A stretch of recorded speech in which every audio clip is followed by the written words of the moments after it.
In late 2020, amidst millions of dancing and entertainment videos on TikTok, a short clip from a courtroom unexpectedly went viral, racking up tens of millions of views. The video featured a young woman in an orange inmate uniform. She had pale skin, long dark hair, large round eyes, and strikingly beautiful features. As the camera lens pointed at her, the girl showed no signs of fear or remorse. Instead, she smirked, playfully raised her eyebrows, and even made quirky expressions, pointing toward the camera. Thousands of videos glorifying this girl's beauty were created, often set to the song Sweet But Psycho. Millions of teenagers worldwide left sympathetic comments, lamenting her situation.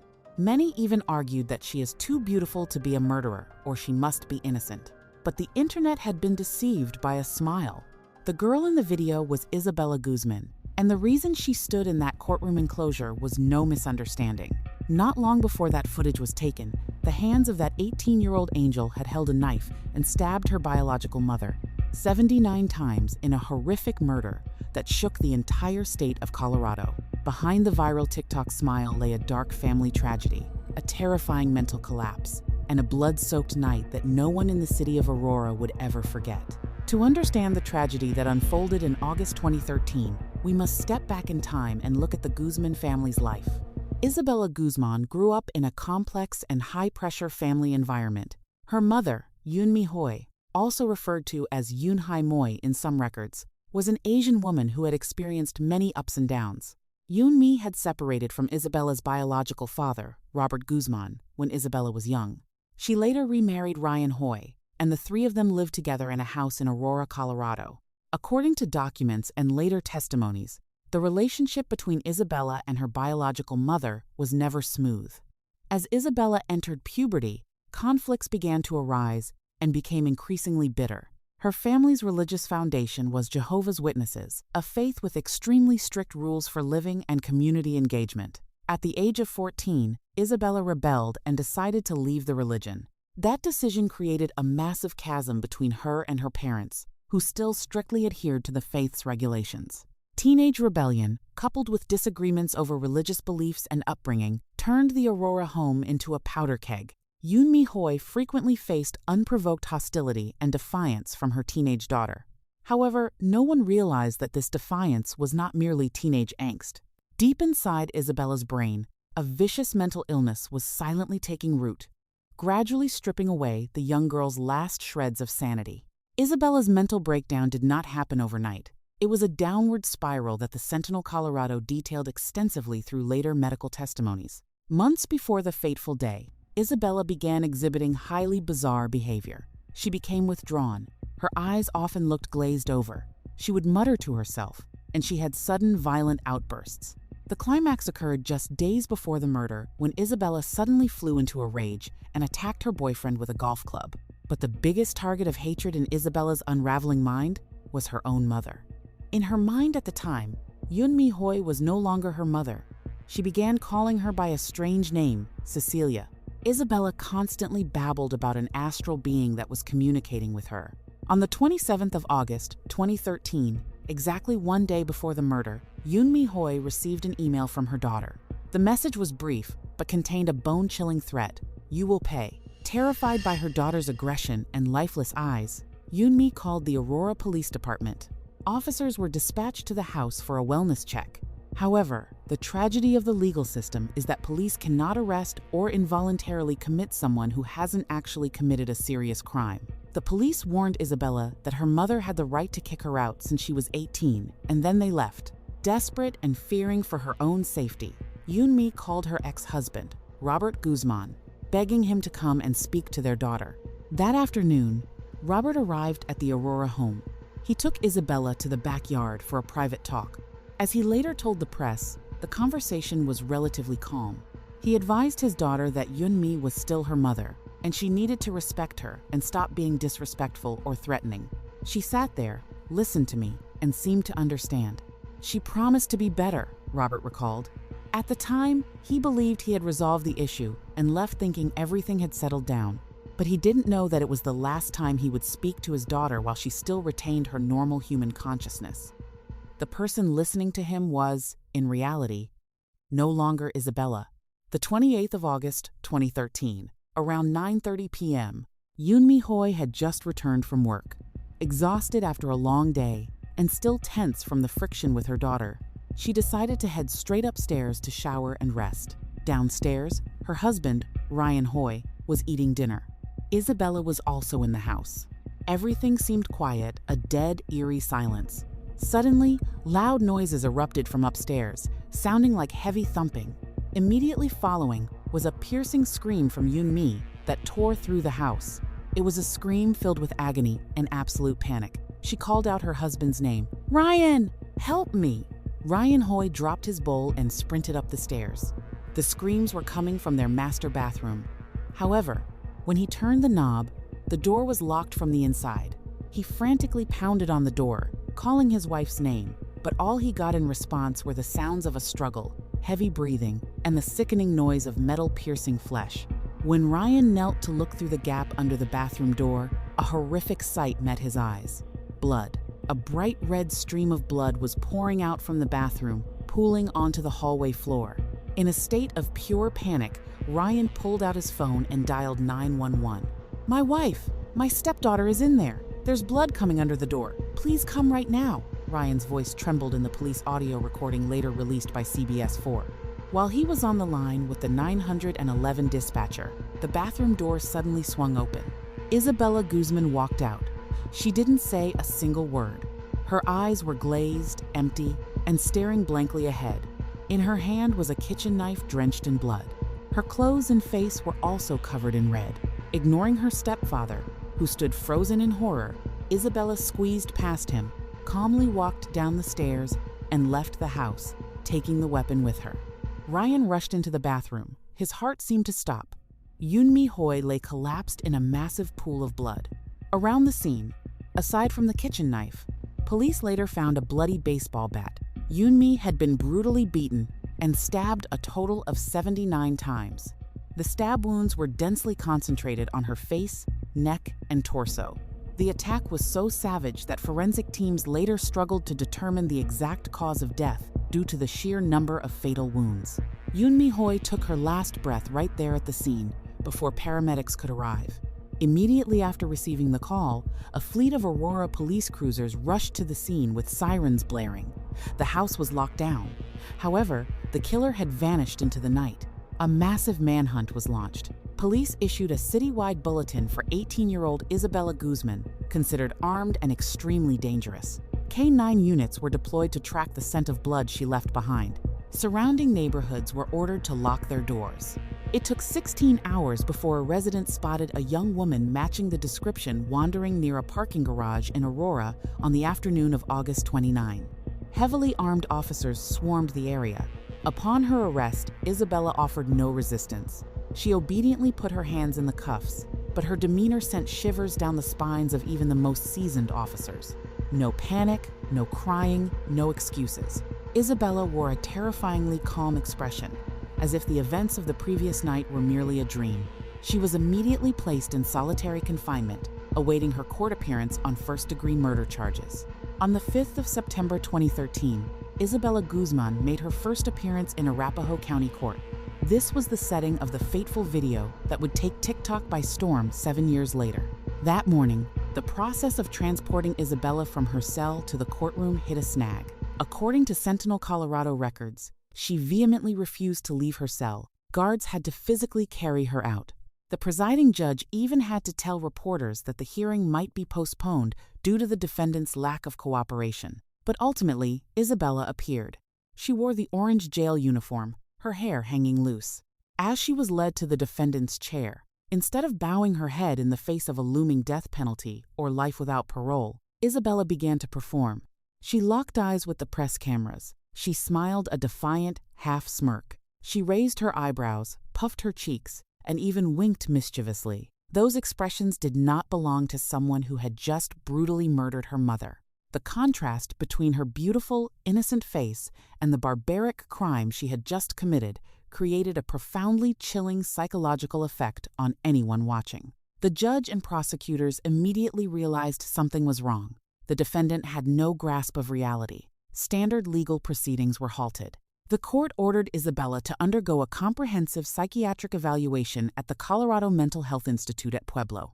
This process took months to determine if she was legally competent to stand trial. Do you recognize this? Who are you? I'm back out here for a second. Do you recognize her? Yeah, she's my daughter. What's her name? Isabella. Is he insane? My name is Samantha. You're gonna ruin my whole life because I have some random crazy like me. Your life ended last night when you decided to go kill your mother. You left her to die.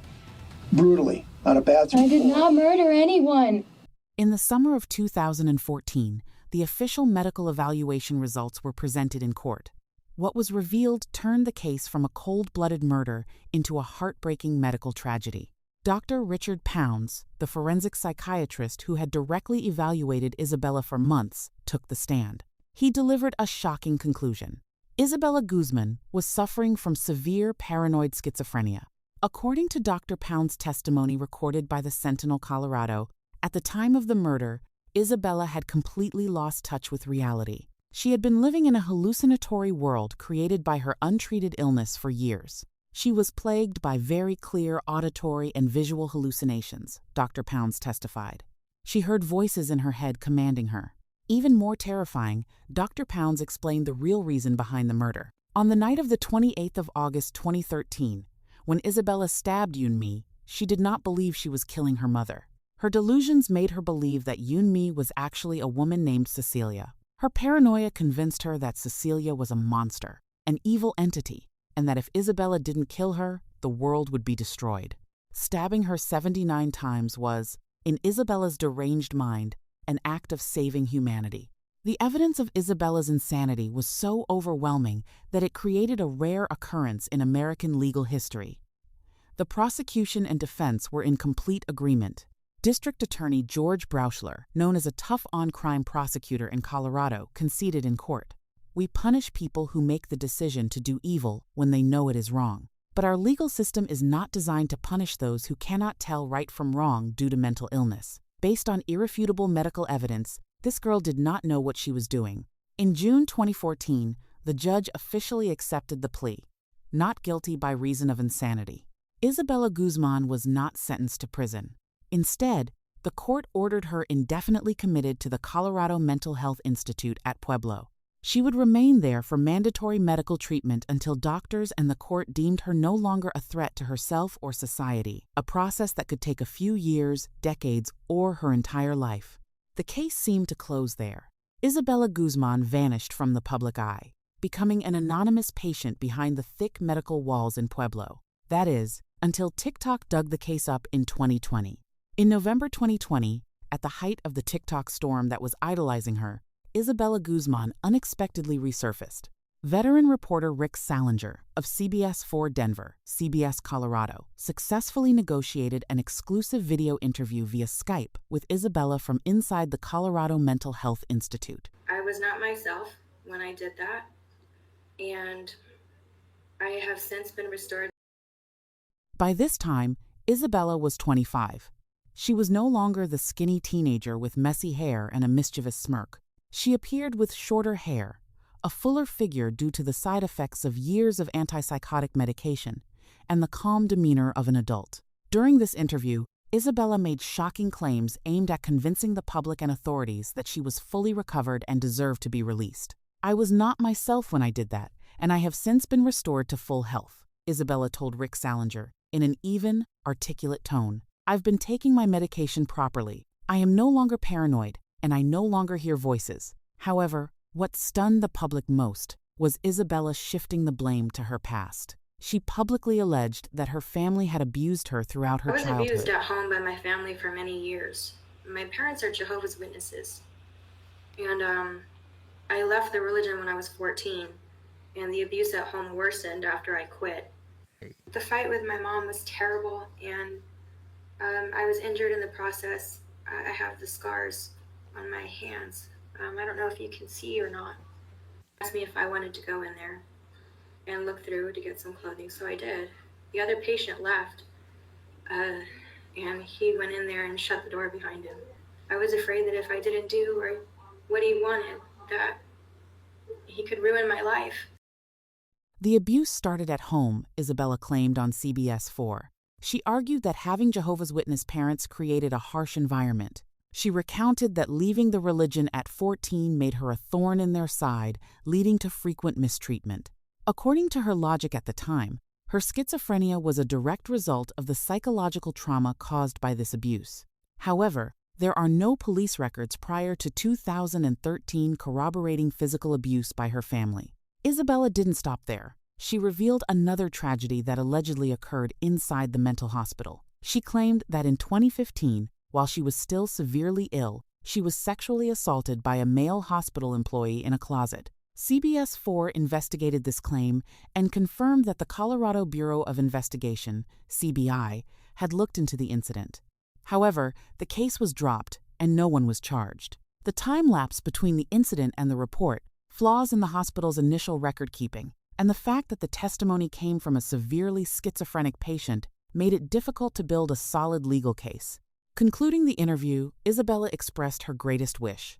"I want people to know that I am not a monster. I want to get out, find a stable job, pay taxes, and be a normal citizen." Isabella's appeals in 2020 did not immediately grant her freedom.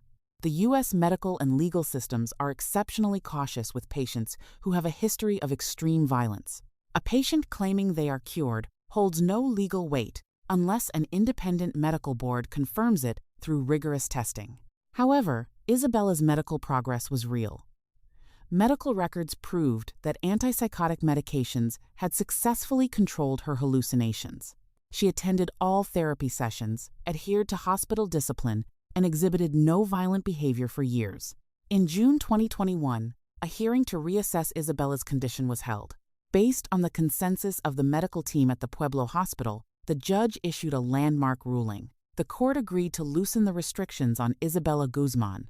This ruling did not mean full freedom, but it allowed her to take her first steps back into the outside world. Specifically, the judge permitted Isabella to leave the state hospital grounds for designated periods. The sole purpose of these outings was to attend group therapy, community reintegration programs, and other specific therapeutic activities. To ensure absolute safety for the community, the court set a strict condition. Whenever she left the facility, Isabella was mandated to wear a GPS tracking device, an ankle monitor, so authorities knew her exact location 24/7. Any deviation from her approved therapy schedule would result in the revocation of this privilege and an immediate return to medical confinement. To this day, Isabella Guzman continues to live under the strict supervision of Colorado's government and medical system. The Isabella Guzman case leaves society with far more questions than answers. It stands as a chilling testament to the destructive power of mental illness, how a malfunctioning brain can turn a daughter into a cold-blooded killer, taking the life of the mother who gave birth to her. The police couldn't intervene in time, and the medical system didn't detect the illness until blood had already been spilled. But perhaps the most thought-provoking aspect of this case in the modern era is what happened in 2020 on TikTok. It exposes the dangers of social media culture, where people are willing to romanticize crime and whitewash murderers simply because they have an attractive face. Millions hailed Isabella's courtroom smile, forgetting that behind that empty, hollow expression was the mutilated body of Yunmi Hoy, the unfathomable grief of Ryan Hoy and Robert Guzman, and the total annihilation of a family. Isabella Guzman may be slowly regaining her sanity. She may now understand what her own hands have done. But even if schizophrenia can be treated with medication, the verdict of her conscience regarding that blood-soaked night at age 18 will undoubtedly follow her to her final days. A smile on TikTok can easily be forgotten with a swipe of a screen, but 79 stab wounds in Aurora will forever remain an indelible scar in Colorado's judicial history.